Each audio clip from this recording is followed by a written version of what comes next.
Now, when you're driving down the motorway and the car in front of you has a private plate, what goes through your mind? Oh, I'd love one of those. How original. What a fantastically self-confident person they must be. Or maybe you think something less charitable. The interesting thing is whether you love them or you loathe them, private plates are still big business and they're getting more and more popular. Private number plate sales raised a record, get this, £102 million for the Treasury last year alone. That's a record. For the Treasury. They get all that. £102 million. Have you got one? No! What do you take? Am I being presumptuous saying, what do you take me for? You are. Alan Sugar, Amir Khan, Robbie Williams, the late Paul Daniels, most of the royal family. 85058 if you've got one. What's the best one you've ever seen? Angela Barn is from number plate dealer regtransfers.co.uk. Afternoon to you, Angela. Hello, how are you? I'm very well. Have you got a personalised number plate? I do have one on the car I'm driving. It's WE11FAT. WE11. WE11. I can't. I'm so thick. You're going to have to explain that to me. Well fat. Well sat. Marvellous. Fat. As in fat. As in fat. I get you. Oh, finally, I've got the sense of it now. See, Angela, as soon as Sarah asked me if I had one, I said, what do you take me for? I know. What is that? Is that a common response? What kind of people do get private plates? The range is so big these days. You have people, so many different reasons why people buy them. We have people who've just passed their driving tests and they just want their initials on their car. Most people want to be a bit different, I suppose. But then you have a lot of businesses buying them for marketing purposes. You have people who do want to have their perfect number one plate. Mm-hmm. But that reaction that you just had isn't the norm anymore. Oh, I'm out of step. not for the first time. And why do you think it's still rising? Because when I was a kid, right, you used to always know what the year was on the car, and if it was a T, and then and then it would go on one each year, and it'd be really exciting that day of the year when the new number was arriving in cars, and you'd try and spot them. Nowadays, I don't think most people even know how registration plates work or how old cars are. Yeah, and that's probably one of the reasons why they have become quite popular, is because of the current style registrations. People were at the time finding it quite difficult to remember their registration. So they went out to purchase something with their initials on. It makes them finding their car a lot easier in the car park. They can remember it when they're putting it into the parking system.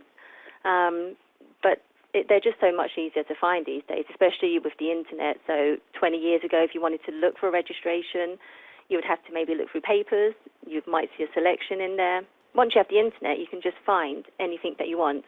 My dad just ties a ribbon round the aerial. That's how he finds it in the car park. That is another way, unless someone takes it off. But it just looks like we've been to a wedding all the time. Are they often bought as gifts? Gifts are quite popular now, yeah. A lot of people do buy them for gifts. And once again, you know, a few £100s. Although we had a lady a few weeks ago and she bought a gift, £18,000 for somebody, for a colleague, actually. What'd you get for that? Well, we can't actually say what she purchased. But, yeah, she bought something for £18,000. And earlier in the year, she bought something of a similar value for a different colleague of hers. So she's got very lucky colleagues. We're getting a lot of texts, and maybe you can't tell us what 18,000 would get you, but you could tell us what these might be worth. We've got one from a chiropodist plate, chiropodist in Devon, which is 8IG70E. So big toe. Nice. How much would that be worth, do you think? So that doesn't... So if it's 81G 70E. 70E, so big toe. That doesn't sound like an actual registration format. You're denying this. Oh, this person has just made it up. Unless it's, you know, you could get big toe B16TOE, for example. Yeah. So unless they've just got it a little bit funny. But, yeah, they're quite difficult to put. I mean, we do have a valuation department here, so they would be looking at these all the time. But when it's something that specific, you know, we'd probably put a few £1,000, a couple of £1,000 on it as a valuation. Matthew Lewis is our big guest today. Matthew, I know you're listening to this. I can see you laughing with some hilarity at all of this. But it's a bit near the mark for you. Have you got a family member that's got one? Not anymore. My brother did have a Leeds United number plate for a while. It was L500 UTD. That sounds quite expensive. Yeah, I think he paid a few grand for it at the time, and I think he did not get value for money when he sold it on. I think it was a bit of a regret of his. He should have gone to Angela. How much should he have got for that, Angela? This So will what kill was him. the registration again? It was L500 UTD. And he was a Leeds United fan. Correct, yeah. You see, something like that, we probably wouldn't value it at more than a couple of thousand. Well, there you go. So maybe he wasn't too badly treated, as it turns out, maybe. Matthew. Now, let's just be honest. When you think about private number plates, do you think positive things about the car in front of you, or do you immediately have a kind of a judgment about them? Are you asking me? Yeah, I am, mate. Oh, gee. To be honest, I don't really make any kind of judgment. I don't really notice them all that often. No, I don't. It depends what they are. But I remember a lot of drivers that have driven. They sort of, because they have to buy cars quite regularly to make sure that the cars that they drive around with on film sets are always up to date and things. Yeah. Mm-hmm. They tend to buy private number plates so that it sort of obscures how old the car is. Yeah, that's right. Is it a status thing or a good way to hide the fact that your car's 15 years old, Angela? A lot of people do that as well, to hide the car. So rather than, like you say, buy a car every year, just put a different number plate on there that's a dateless plate, and no one actually knows the difference at all. I mean, some people do keep their cars in such good condition. It's only the year plate that gives it away. So if you buy something like, if you had a 1977 ML or something like that, no one actually knows how old the car is at all. The Queen does still have A1, doesn't she? That's the ultimate reg. It is the ultimate reg. I don't believe she has that. Really? I mean, the Queen is the only person that doesn't actually need one, I believe. Brilliant. And A1 is one of those plates which everybody talks about. And Is it a myth?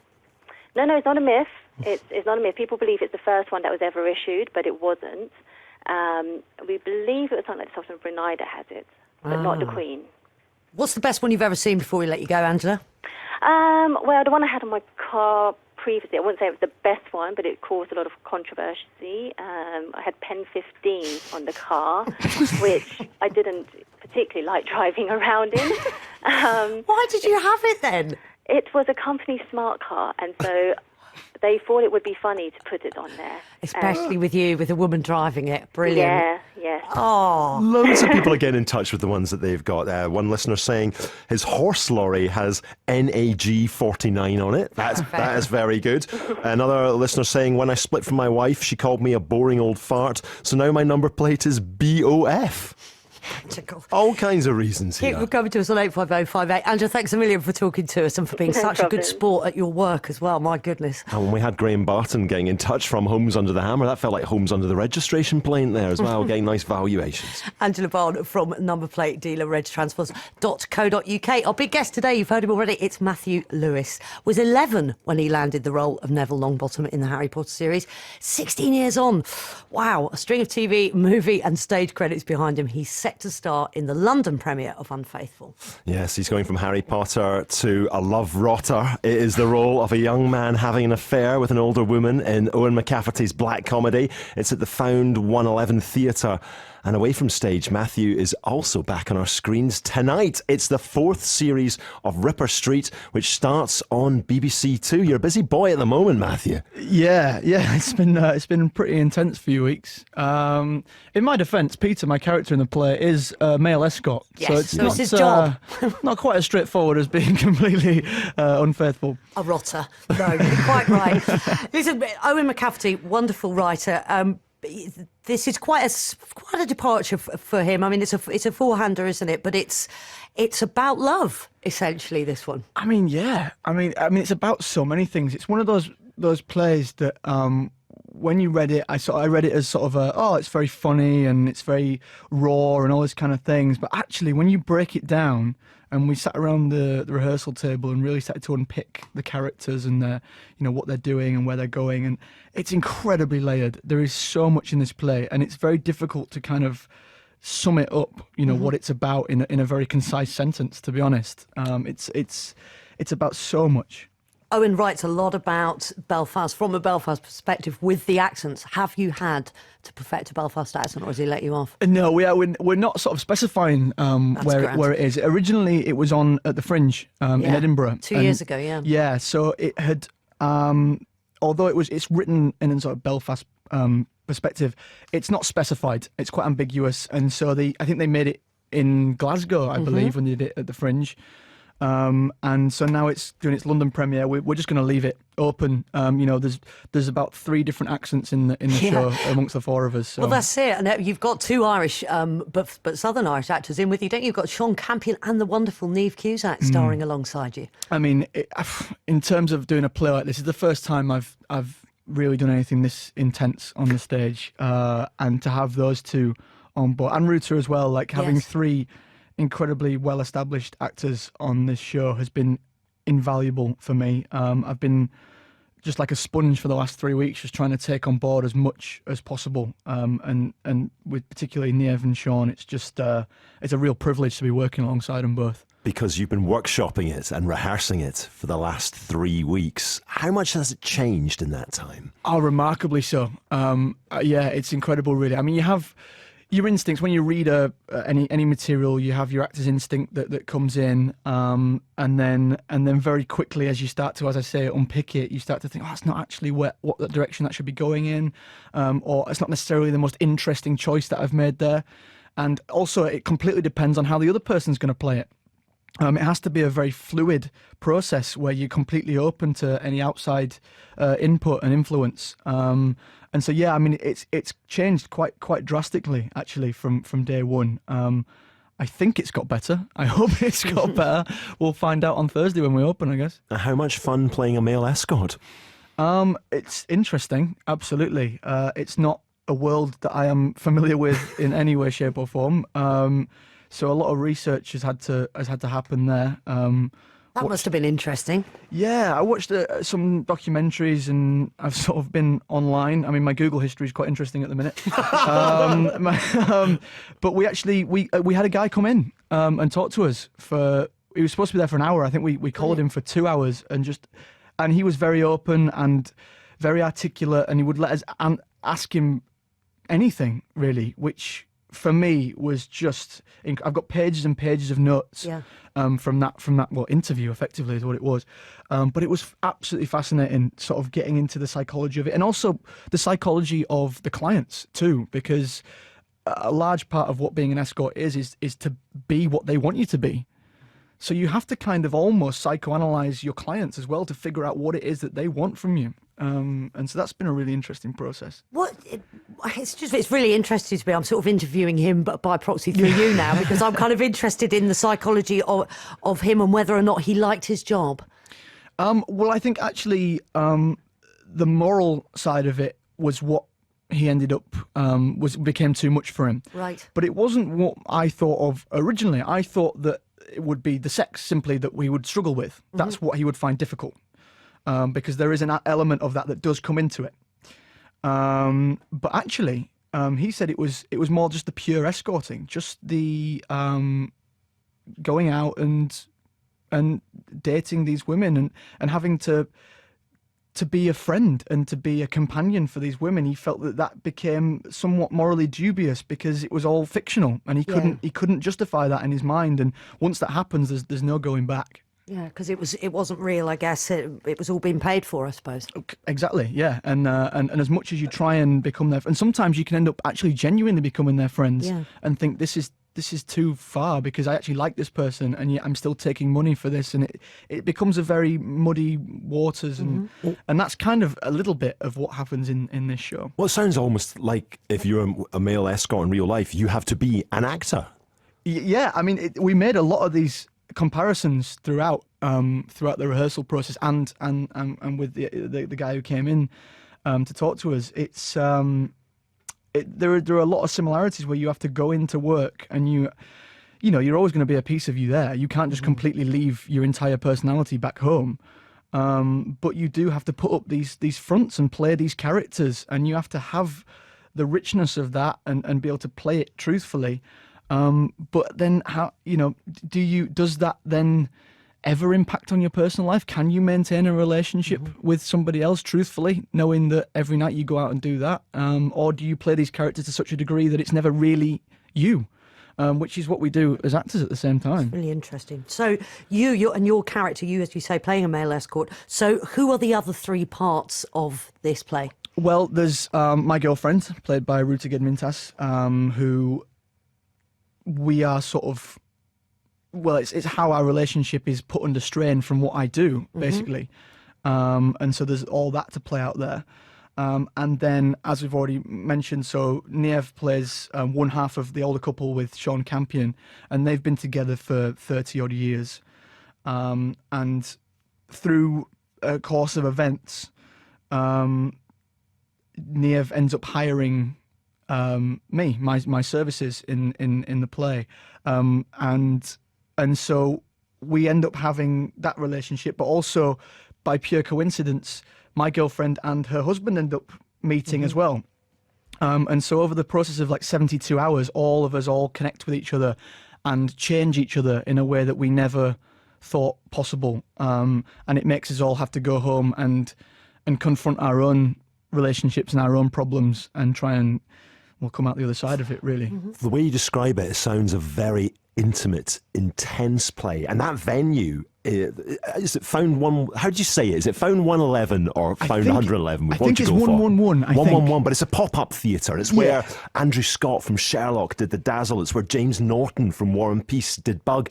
And the audience is going to be all over you. Yeah. I mean, when I first saw it, I saw the rehearsals, the actual theatre space about a month ago when we were doing a photo shoot for the play. And suddenly my heart sunk and thought, oh my word, this is intense. I mean, as you say, the audience are practically on the stage. They are right there.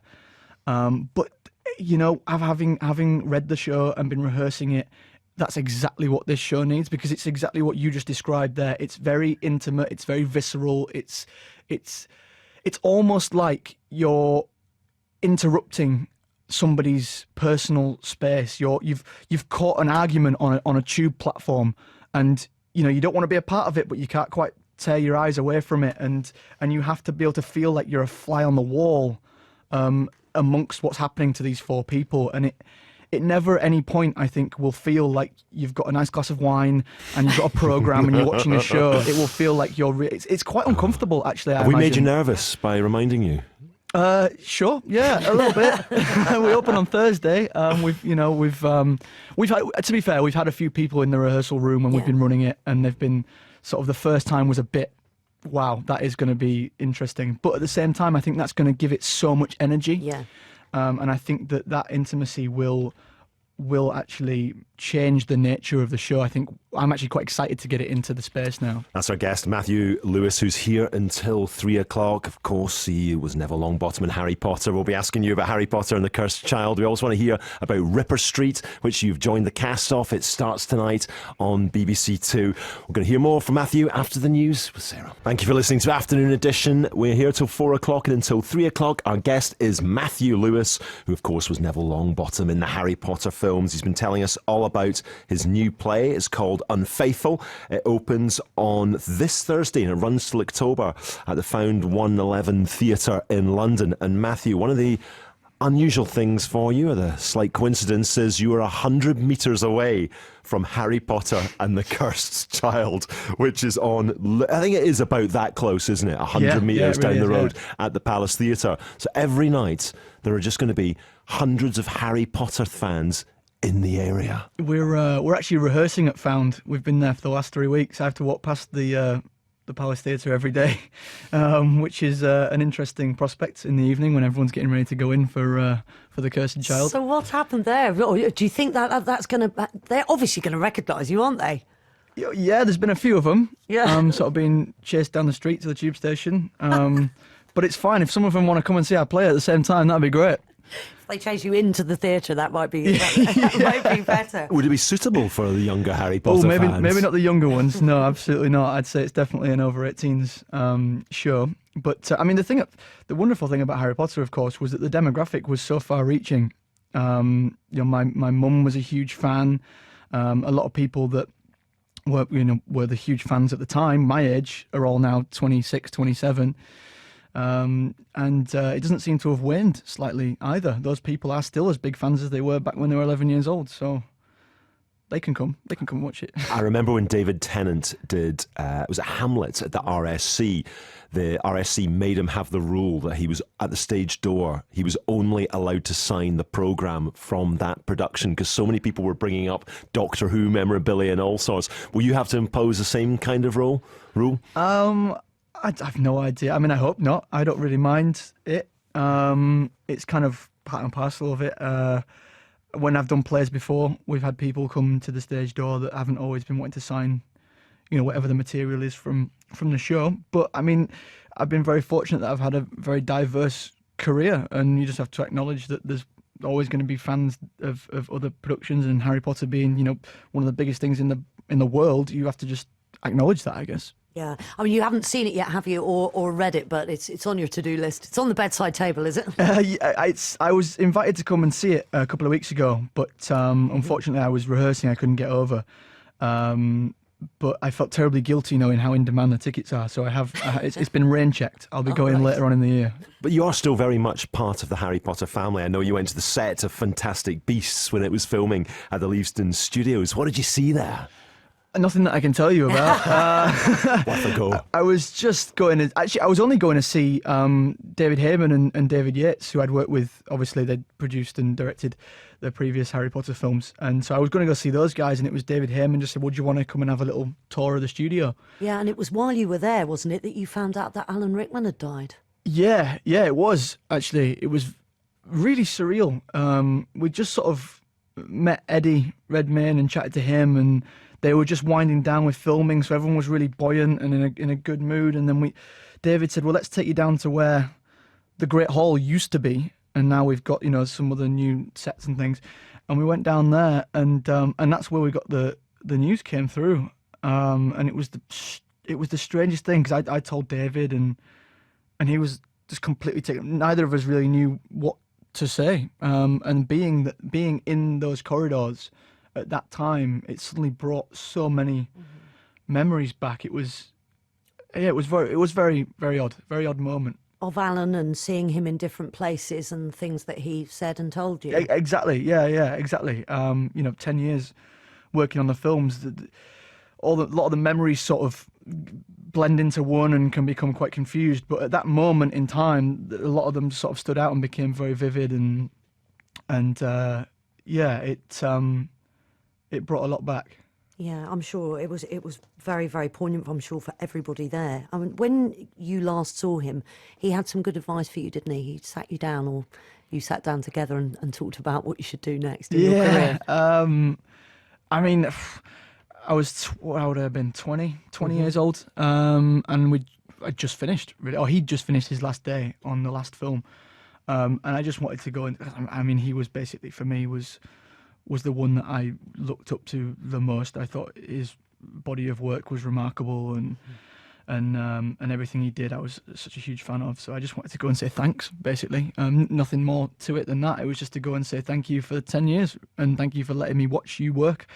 And he said, come on in, have a sit down, have a cup of tea. And we just sat and chatted, and he discussed, it was his recommendation that I move to London and explore theatre.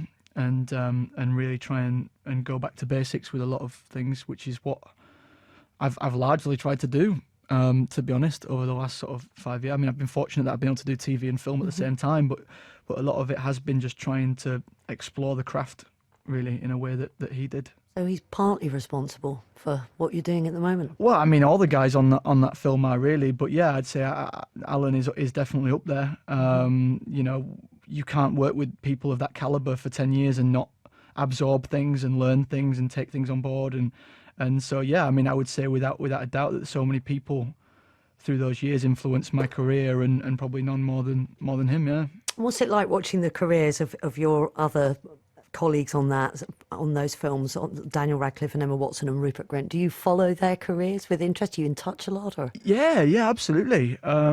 It's brilliant to see what everyone's doing. Everyone's doing such far-reaching, diverse things. It's brilliant, and we try and catch up, whenever we can, whenever we're all in town together. Last year, there was me, Dan, and Tom got together. I went for dinner with Emma as well last year, and just hearing about what everyone's up to. So that was sort of Emma was just about to start on Beauty and the Beast at the time, so hearing about that was really exciting. Dan was trying to figure out which scripts he wanted to choose, and he's ended up doing the Swiss Army Man, which just looks incredible. Tom's now out he moved to LA, but I think he's going to be up in Vancouver doing a TV show up there. So it's really cool seeing what everyone's doing, that everyone's doing well, because you just never know when something like that finishes. You never know how successful people are going to go on to be, whether they're going to get the opportunities again. And I'm just so proud that everyone, has cracked on. Everyone has worked hard. They've not rested on their laurels, and they are doing brilliant work. It would be wonderful if they all came to see you in Unfaithful and walked by the cursed child on the way there. Could you imagine the scenes there would be? Hey, we were talking earlier in the programme about the power of a J.K. Rowling tweet. She's tweeted about people going abroad to voluntourism is the phrase she used. You know all about the power of a J.K. Rowling tweet. Oh, I know what's coming now. Your attitude cover shoot in your pants. Yeah. J.K. Rowling's tweet. Not as bad as watching Dan in Equus. That's when Daniel Radcliffe got his whole kit off for being on stage. But close. Warn me next time, she said. Yeah. Yeah. I mean, we did that shoot, and basically I'd sort of made a pact with myself several years ago, which was to not shy away from anything that scared me, basically, whether that involved moving to London, whether it meant taking roles that would challenge me and push me, taking theatre work. I mean, at the time, I didn't anticipate that it would extend to photo shoots, but there I was in the room, and I'd been training for a film. The photographer, who I trust implicitly, had suggested, "You want to do some topless ones?" And I think traditionally I would have gone, not really for me, that, to be honest. I just thought, well, you know what, if I do that, then that's me bottling it. That's me taking the easy road. So I thought, why not? Let's just do it. Because who knows what's going to happen. And that's kind of the way I'm trying to approach a lot of my career, really, is to push myself and take those gambles. So I did it, and I never really anticipated that it would go the way it went. I often forget the global nature of the internet and how it's all accessible at the click of a button. So I thought it'd be maybe a little ripple in the UK press, maybe. It was a lot more than that. And then when Joe tweeted it, my Twitter kind of went a bit mad, and that's when I turned my phone off. It is a classic for child stars, isn't it? You get Miley Cyrus going naked on a wrecking ball. Does it help you? How lovely to be included in the same sentence. Yeah. Miley Cyrus on a wrecking ball. Does it help redefine you, though? Again, I mean, it wasn't really for me. I didn't sit there and go, "Yeah, this is the one that's gonna showcase me as someone completely different from Neville." It was literally just that idea of, well, why not? Yeah. As I say, I had been training for that film and thought, well, I probably look all right. Why not? Yeah, well, I mean, it'll be a good little litmus test. I mean, if I look terrible, then I need to work harder for this film, don't I? We didn't mention the other tweet that she sent, which was something along the lines of, I'm very proud of you, whatever you do. Now go and put some clothes on. Yeah, and don't worry, I will be from now on. Yeah, I mean, whether it helped or not, I don't really know. But it did sort of change people's perception of you, didn't it? Whether you liked it or not, you did then get the heartthrob sex symbol tag, which you've been sort of shrugging your shoulders about ever since. Which is the opposite of Neville, because Neville, you had to have the fake sticky out ears, the wonky teeth. Yeah, I mean, possibly, and but I haven't really ended up doing those kind of roles since. With the exception of Me Before You, which I was training for when I was playing the triathlete. Mm-hmm. The roles that haven't been focused around, the romantic lead or the heartthrob, which is kind of good. It's nice to know that you can, if you need to, you can, get into good shape and attempt to do that. But the roles that I've been allowed to do and I've taken on board have been quite the opposite of that, really, with like Happy Valley and this show and stuff. It's I find characters that are a bit darker, sort of more interesting, that have got more of an edge to them and more to discover and more of a challenge, really, ultimately. Sure. The character in Happy Valley was not something I'd ever I'd ever come across before. That was that took a lot of work. Nasty piece of work. Yeah, basically, yeah, exactly. And you, but I thought it was very interesting to read about how you, I don't know, how you dealt as a young man, as a teenager, when you're surrounded by young, attractive girls on a film set, and you've got wonky teeth that you're not allowed to fix, and you've got to wear a fat suit. It's kind of cruel. Yeah, yeah. I mean, it was a prime example of me, I think, which I did a lot in my younger years, was not appreciating just the professional level of what I was doing. Yeah. I don't think that I was as focused. I think that I was. Well, you're a teenager. You're a young man. Yeah, you know, and I was doing school at the same time. I'm going through puberty or whatever, and you're sort of thinking, oh, why do I have to put this fat suit on every day? This is annoying me. I don't want to play this. I want to play the action hero, you know, this kind of thing. And then as you get older and you start to really appreciate what acting is and what the art is and what is interesting, then that starts to dissipate a little bit, and you start to appreciate and you take it more as a career and more as a profession and more as an art, if I can say that without being pretentious, and you start to just appreciate what it is you're doing. And so yeah, I mean, I admit as a youth I maybe had that attitude, but I've tried very much, or not even tried. I mean, nowadays I don't have that at all. I mean, I remember on Happy Valley, and I just did a film in out in Budapest called Terminal, and I was like, can I have like red on my nose so it looks like I've been rubbing my nose a lot, and can you give me blotchy skin and have my hair really greasy, and just trying to you know, do the opposite of what I wanted to do when I was a teenager. Talking about working on your body, though, you are sporting a marvellous moustache in the new series of Ripper Street. How long have you been working on that bad boy?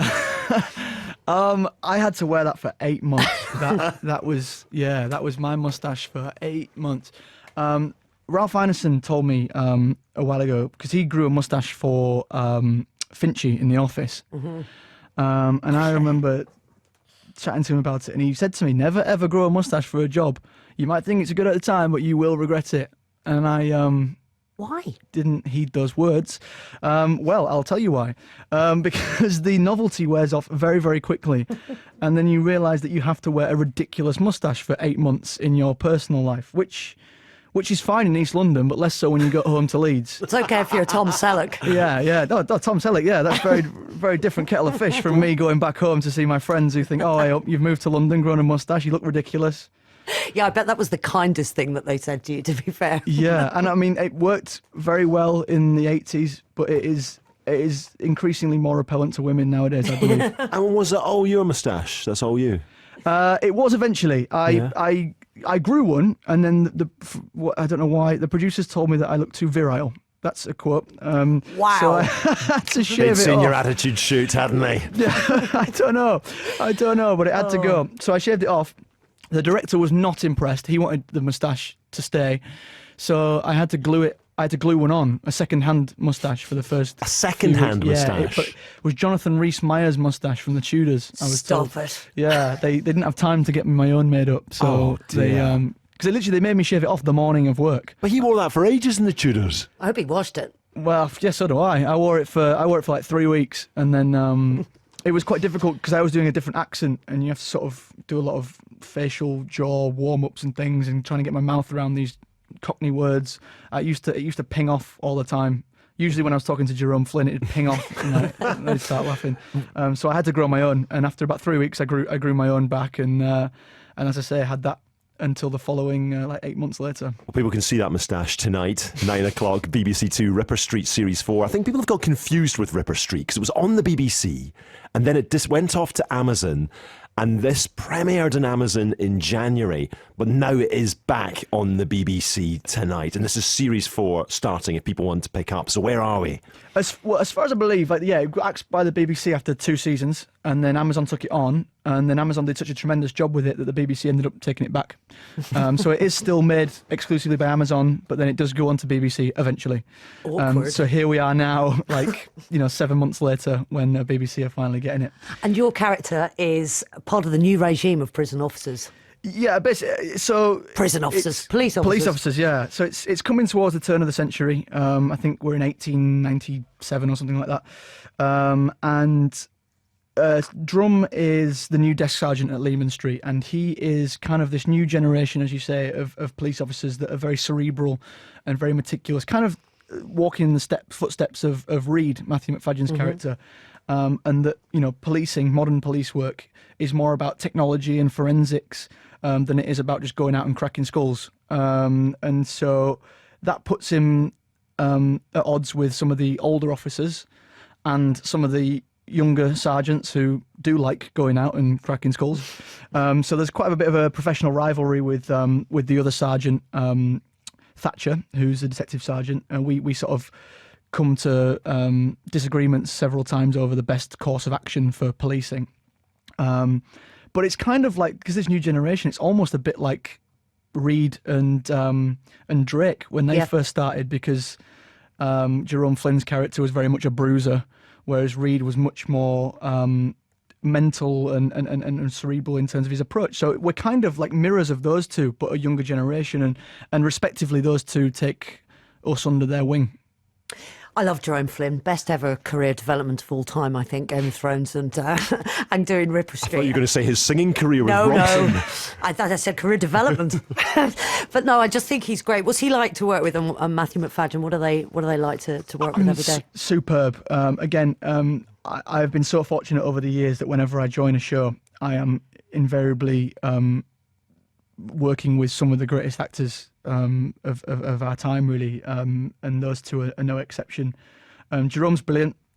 He's just so much fun to be around. Really friendly, really open, really warm. And he's not a natural Cockney, so we were both doing sort of these Cockney accents, and we'd be constantly making sure each other wasn't going into Dick Van Dyke territory. So that was quite enjoyable. And Matthew, he's a classically trained actor who can effortlessly move from theatre to film to television, and he's just so wonderful to watch. And again, very much like Jerome, very welcoming, has no pretense, no ego. As much as it's their show, it's their baby, but they're so generous as actors that they're so welcoming of new people, and will hear, you know, opinions on scenes and new directions, and they never want the focus to be on them if it doesn't need to be, or it's not specified. They're more than happy to give up time and effort, and that means a lot when you're a young actor joining an established cast and people who've had such diverse established careers. That is crucial, because it creates an environment of freedom, really, where you can play around, you can thrive.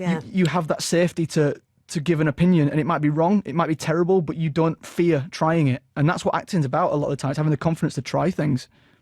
What a great year you've had when you think you've done Happy Valley, you've got Ripper Street coming, you've got the play Unfaithful opening, and also Me Before You, a romantic comedy you did that's taken almost 200 million at the worldwide box office. And that, you mentioned it, you played a triathlete, you're from Yorkshire. The Brownlees, a big inspiration? Yeah, you know what? It was a little bit as well, because obviously after London 2012, such a huge fan of everything they were doing. Knowing they're from my neck, I'm from Horsforth originally, right, which we now have, the Horsforth Library is now named the Brownlee Library, and the local pub next to my parents is now the Brownlee Arms. So, you know, very much had one eye on those two. And so when I was thinking about physique and what he wanted to look like, because he's a personal trainer, and I thought, well, do I want to look like a personal trainer in a gym who's quite big? And I thought, well, actually, when you look at triathletes, when they are running, you know, 6 miles in 28 minutes, and serious triathletes, they're not actually that big and bulky. And so I did, I kind of, they were a bit of a model for me in terms of my training regimes, and when I went into the PT and that they got for the film, and I said that this is what I want to look like, they were kind of my inspiration. Yeah. Have you been enjoying the Olympics then? Absolutely, yeah. It's been brilliant. I mean, it's because the play's been quite all-consuming, and getting home from rehearsals and your head's a bit fried, it's quite nice to be able to just put the Olympics on and decompress and just have it there in the background. And what really captured your imagination? I mean, I loved all of the cycling.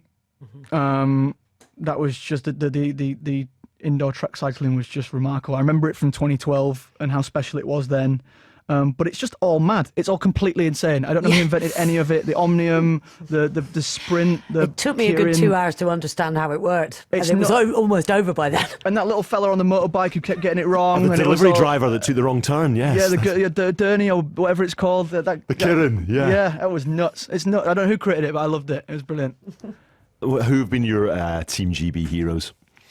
So many. I mean, okay, well, you know, the two. I mean, how beautiful is it that you've got 10 gold medals with Jason Kenny and Laura Trott getting married? That's so wonderful. But I think personally, I think that it has to be Mo Farah. The fairy tale story of a Somalian refugee, probably now surely becoming a knight of the realm. That is just like, what a story! What an athlete! You could end up playing the coach in the movie of that. Yeah, there's got to be a movie, surely. Matthew, it's a pleasure to talk to you. Thank you very much indeed for being with us.